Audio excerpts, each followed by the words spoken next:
नमस्कार दोस्तों, स्वागत है आपका एग्जाम बुक चैनल में। दोस्तों, इस वीडियो में आपको थंबनेल देख के पता चल गया होगा कि मैं इस वीडियो में आपको बात कर रहा हूं जो कि लगभग 70 से 80% जो तैयारी करने वाले जो स्टूडेंट्स हैं उनकी एक सबसे बड़ी कमजोरी जो है वो है कि जीएस में उनको सबसे ज़्यादा प्रॉब्लम हो रही है। ठीक है, इसीलिए मैं आपके लिए एक ऐसी रणनीति लेके आया हूं कि अगर आप उसके हिसाब से चलते हैं तो आप वहां पर एक डिसेंट स्कोर लेके आ सकते हैं। मैं आपको ये भी बताऊंगा कि किस तरीके का कंफ्यूजन है, क्या उनके साथ प्रॉब्लम है और क्यों वो एक स्मार्ट स्टूडेंट होने के बाद एक अच्छे जिनमें सिलेक्शन लेने का मादा है वो होने के बाद भी क्यों क्या नाम है वो लोग अपने आप को एक डिप्रेस्ड फील कर रहे हैं या डिमोटिवेट फील कर रहे हैं, या फिर वो आने वाले समय में अगर उन्होंने इस कमजोरी को अपना नहीं संभाला तो हो सकता है कि वो सिलेक्शन में उनके प्रॉब्लम हो जाए। तो चलिए सबसे पहले देखते हैं कि जीएस क्या है और जीएस में कैसे किस तरीके की जीएस यूपीएसआई में आती है। सबसे पहले उसकी हम लोग नब्ज जो होती है, नस जो होती है, उसको हम देखते हैं कि यूपीएसआई क्या है। ठीक है, देखिए सबसे पहले देखते हैं कि जीएस के क्या विषय हैं। ठीक है, जीएस आपका जो है ये आपका 40 क्वेश्चन आते हैं इसमें और आपका 100 मार्क्स का ये होता है। 40 क्वेश्चन में आपको 14 क्वेश्चन जो है 14 क्वेश्चन जो है 35% आपका बनता है। ठीक है, तो 35% का मतलब यह है कि 14 क्वेश्चन आपको सेक्शनल कट ऑफ निकालने के लिए जरूरी है। ठीक है, अब ये 14 क्वेश्चन करने के बाद आप रिलैक्स नहीं हो सकते क्योंकि यहां पर फिर एंट्री होती है नॉर्मलाइजेशन नामक एक राक्षस की। ठीक है, यहां नॉर्मलाइजेशन नामक एक राक्षस की जो है एंट्री होती है। जो राक्षस 14 क्वेश्चन करने वाले जो स्टूडेंट होंगे उनको पूर्ण रूप से जो है उनका सिलेक्शन खा जाएगा वो। इसीलिए देखिए मैं किसी चीज को जो है प्रैक्टिकली बेस पे आपको बताता हूं। ठीक है, इसमें डरने की कोई जरूरत नहीं है आपके। अब बात करते हैं कि 90% या फिर कह लीजिए 70% टू 80% जो कैंडिडेट है, जो स्टूडेंट है तैयारी करने वाला, वो मैथ में ठीक है, उसके बाद रीजनिंग में अच्छा है और उसके बाद हिंदी तो लगभग सभी की अच्छी हुई होती है। लेकिन बात टिकती है आगे जीएस पे। और जीएस पे बात क्यों टिकती है? जीएस पे इसलिए बात टिकती है कि जीएस में एक सब्जेक्ट नहीं है। जैसे देखिए मैथ में आपका सिलेबस जो है डिफाइन है, मैथ में आपको सिलेबस पता है कि हाँ ये सिलेबस है और इसी सिलेबस में से आएगा। अगर मैं कोई एक अच्छी सी बुक ले लेता हूं या किसी जो है एक अच्छे से किसी टीचर को पकड़ के उससे कंसेप्ट अपने कर लेता हूं, प्रैक्टिस में खुद मार लेता हूं, तो मेरा मैथ क्लियर हो जाएगा। सेम जो है अप्लाई होता है आपका रीजनिंग के ऊपर। रीजनिंग का सिलेबस भी आपका डिफाइन है कि नॉन वर्बल है, वर्बल है और इस तरीके के क्वेश्चन आते हैं भाई। ठीक है, उसके बाद हिंदी तो सबसे ज्यादा डिफाइन है, उसमें तो क्लियर कट है कि आपके ये क्वेश्चन आने हैं, इस तरीके से आना है। अब बात आती है जीएस पे। जीएस में देखिए हमको पता है कि लगभग 15 से 16 क्वेश्चन तक आपके जो है प्रत्येक सेट में संविधान से आते हैं। तो ठीक है, चलो हम संविधान जो है बहुत अच्छे से पढ़ लेंगे और जो कि पढ़ना भी चाहिए। ठीक है, संविधान को बहुत अच्छे से रटना नहीं है आपको, संविधान को इतना मैं आपको बता देता हूं। ठीक, ये एक ऐसा टॉपिक है जीएस में जो कि आपको एक बहुत अच्छा वेटेज दे सकता है, क्योंकि अगर आपने इसे छोड़ दिया तो आप समझ लीजिए आपको जीएस में पास होना भी मुश्किल हो जाएगा। क्यों? आप बाकी के सब्जेक्टों में क्या पढ़ोगे, कितना पढ़ोगे, किसी को नहीं पता। ठीक, अब संविधान में मान लीजिए आपके 15 से 16 क्वेश्चन तक आते हैं, तो ये जो आपका सब्जेक्ट है इस पर अच्छा टाइम दीजिए, इसके कंसेप्ट क्लियर करिए। ठीक, कंसेप्ट बिल्कुल क्लियर करिए कि किस तरीके का आता है। स्टेटमेंट टाइप के क्वेश्चन ज्यादा करने की कोशिश करिए, क्योंकि स्टेटमेंट वन लाइनर आपके क्वेश्चन इसमें आपके जो है अगर 15 क्वेश्चन आएंगे तो वन लाइनर आपके मात्र 2 से 3 क्वेश्चन ही वन लाइनर आएंगे। आपके जो है स्टेटमेंट टाइप के क्वेश्चन आएंगे। उस तरीके का स्टेटमेंट वाले क्वेश्चनों के साथ क्या होता है, ए स्टेटमेंट होगा, बी स्टेटमेंट होगा, फिर पूछ लिया जाएगा इन दोनों में से कौन सा सही है या दोनों सही है। जब तक आपको दोनों स्टेटमेंट के बारे में नहीं पता तब तक आप उसको क्वालिफाइड नहीं कर सकते, या फिर उसको अटेम्प्ट भी करेंगे तब भी वो नुकसान देगा। ठीक, तो संविधान में तो भाई आपका ये हो गया, संविधान को आपको बहुत ही अच्छे तरीके से करना है। ठीक, अब ये भी नहीं है कि संविधान को करते समय जो है कॉमन जो प्रॉब्लम जो इस समय स्टूडेंट्स में है, कॉमन प्रॉब्लम मैं बता रहा हूं, वो ये है कि 2 तरीके के ऑप्शन वो ले रहे हैं। या तो वो सेल्फ स्टडी कर रहे हैं बुक से, जो कि ये टाइम नहीं है बिल्कुल सेल्फ स्टडी करने का बुक से। क्योंकि अगर आप मान लीजिए लक्ष्मीकांत उठाते हैं तो लक्ष्मीकांत अगर आप उठाएंगे तो लक्ष्मीकांत को एक बार रिवाइज करने में 700 पेज की बुक है वो, एक बार उसको पढ़ने में कम से कम 1 से 1.5 महीना लगेगा आपको, अगर आप तेजी से पढ़ते हैं। और फिर उसको रिवाइज करने में, और लक्ष्मीकांत ऐसी बुक है कि 3 से 4 बार रिवाइज करेंगे तब जाके आपकी चीजें जो है दिमाग में घुसेंगी, अगर आप पहली बार उस किताब को पढ़ रहे हैं और फर्स्ट टाइम आपने संविधान पढ़ना शुरू करा है। तो इसलिए बुक का जो कंसेप्ट है वो तो उन्हीं लोगों के लिए ठीक है जो संविधान को पढ़ चुके हैं पहले थोड़ा बहुत, या फिर उन्होंने लक्ष्मीकांत एक आध बार पढ़ रखी है। सेकंड ऑप्शन आता है यूट्यूब चैनल्स या फिर उनके जो पेड कोर्सेज हैं। वहां पर एक जो कॉमन प्रॉब्लम है वो ये है कि कोई भी टॉपिक होता है, जैसे मान लीजिए अगर मैं उपराष्ट्रपति की बात करता हूं, ठीक, उपराष्ट्रपति की अगर मैं बात करता हूं, तो उपराष्ट्रपति एक ऐसा टॉपिक है जो कि छोटा टॉपिक है, आपके 20 मिनट से 20 मिनट की क्लास मैक्सिमम होनी चाहिए इसके लिए, ठीक। 20 मिनट की क्लास आपको संपूर्ण रूप से समझा के आपका इसमें कंप्लीट हो जाना चाहिए उपराष्ट्रपति। लेकिन एक जो कॉमन प्रॉब्लम जो सुनने में समझ में आती है और जो सुनने में आती है वो ये आती है कि लाइव क्लासेस का जो कंसेप्ट है, ठीक, लाइव क्लासेस का कंसेप्ट वो देखने में और मतलब देखने में तो वो बहुत अच्छा है, लेकिन वो एक अच्छे सीरियस स्टूडेंट के लिए वो उसका सर्वनाश कर रहा है। क्योंकि एक छोटे से टॉपिक के लिए जब आप 6 घंटे 7 घंटे की क्लास ले रहे हैं तो आप खुद समझिए कि आपको लग तो रहा है कि आप मेहनत कर रहे हो, लेकिन आप वास्तविक रूप से मेहनत नहीं कर रहे हो, ठीक। आप देखोगे कि जब आप थोड़े दिनों बाद आप देखोगे कि वो टॉपिक आपके पल्ले भी नहीं पड़ रहा है बिल्कुल भी, ठीक है, और आपका टाइम इतना ज्यादा वेस्ट हो रहा है कि आप कुछ और चीज भी उसमें कर सकते थे, ठीक है। तो मतलब कंटेंट आप इस तरीके से उठाइए या फिर आप इस तरीके के टीचर्स के पास जाइए जो कि आपको सिर्फ और सिर्फ कंटेंट प्रोवाइड करें, ठीक। मैं ये नहीं कहता, मैं किसी भी कोचिंग का कोई विरोध नहीं करता हूं, ठीक, सब आपको सिलेक्शन दिलवाने के लिए ही बैठे हुए हैं, लेकिन कुछ ज्यादा स्मार्ट वर्क करते हैं और कुछ ओवर स्मार्ट वर्क करते हैं, है ना। उसमें आप लाइव क्लासेस में बैठ के आप 45,000 लड़का बैठ के लाइव क्लासेस में कमेंट कर रहे हो, कुछ आपके समझ में आ रहा है, कुछ पल्ले पड़ रहा है। मैं आपको इसलिए बता रहा हूं, बहुत सारे बच्चे मुझे पता है कमेंट बॉक्स में आके उल्टा सीधा कुछ भी बोलेंगे, लेकिन मुझे यह भी पता है कि जो सीरियस स्टूडेंट होगा उसको ये बात समझ में आएगी। 9534 की वैकेंसी है, संविदा का कंसेप्ट चल रहा है इस समय स्टेट में। पुलिस में मैंने आपको बता चुका हूं कि संविदा नहीं आ सकती है।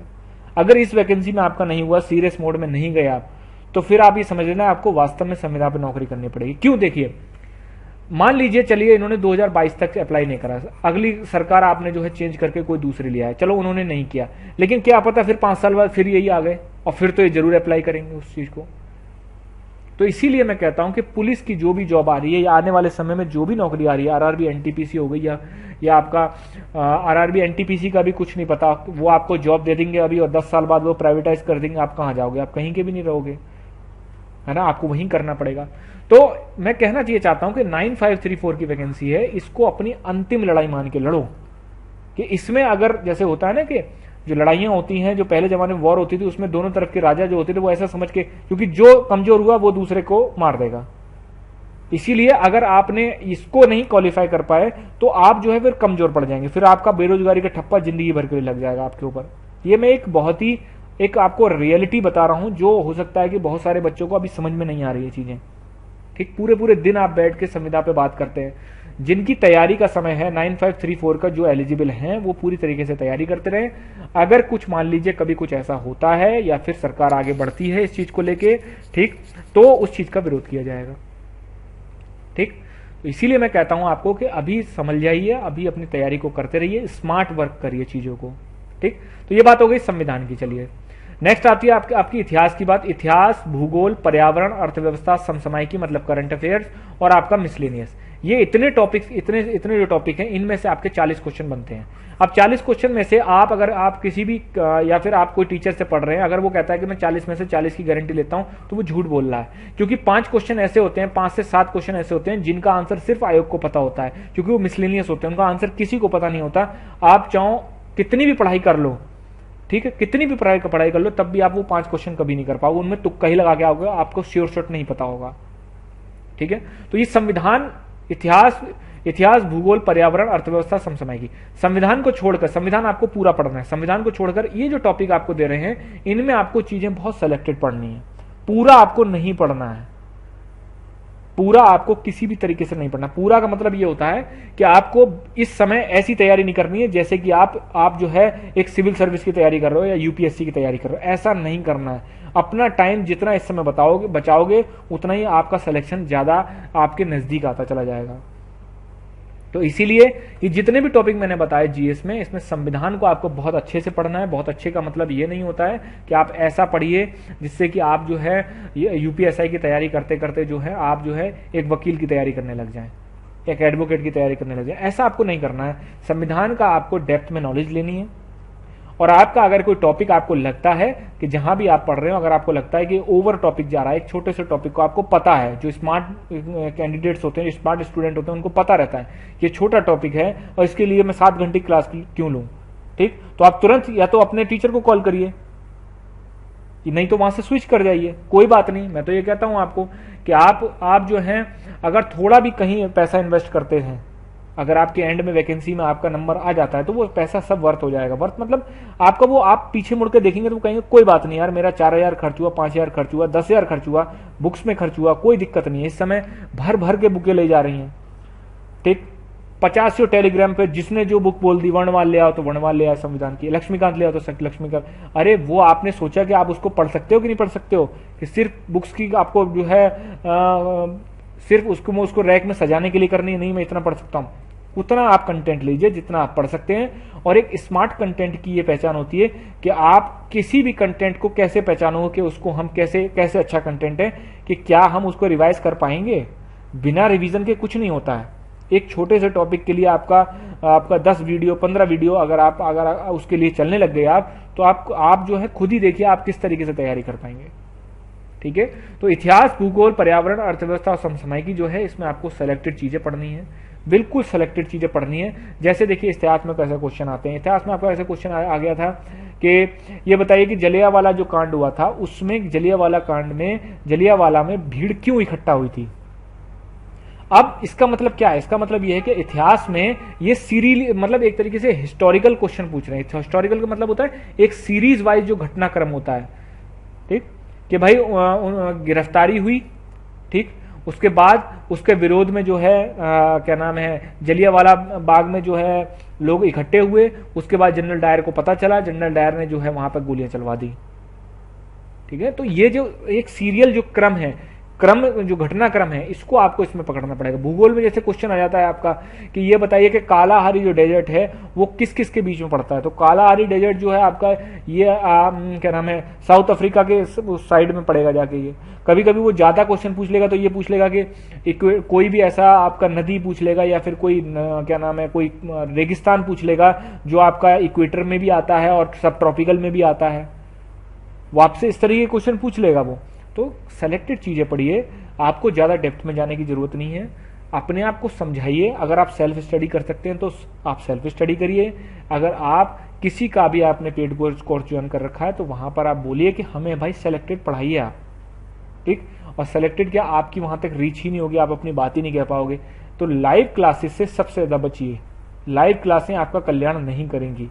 लाइव क्लास अगर आपको लेनी है तो मैथ्स में ले सकते हैं, रीजनिंग में ले सकते हैं। जीएस में बहुत ज्यादा सावधानी की जरूरत है। पिछले बार जो 2016 का जो आपका जो लड़के थे 2016/17 वाले, आप उनसे पूछिए जो आपके आसपास रहते हैं कि वो किस में फेल हुए थे, तो आपको मैक्सिमम आपको जवाब यही आएगा कि हम जीएस में फेल हुए थे। अब बहुत सारे बच्चे ये कहेंगे कि सर जीएस तो मतलब 14 क्वेश्चन तो करने हैं, 35%, तो पहले तो 50% था। नहीं, बहुत सारे बच्चे 50% करने के बाद भी फेल हो गए। क्यों? नॉर्मलाइजेशन के कारण है। इसीलिए आज वो जो कोर्ट में केस है वो इसीलिए फंसा हुआ है। नॉर्मलाइजेशन एक ऐसी चीज है कि नॉर्मलाइजेशन आप जो है जीएस में मिनिमम जब 20 करके आएंगे तब आप सोचिए कि आप जो है आप सेक्शनल कट ऑफ निकाल रहे हैं। मतलब एक भर्ती बोर्ड के हिसाब से तो आपको 35% करना है एक सेक्शन में, लेकिन आपको अपने मन में ये रखना है कि मुझे 50% ही करना है।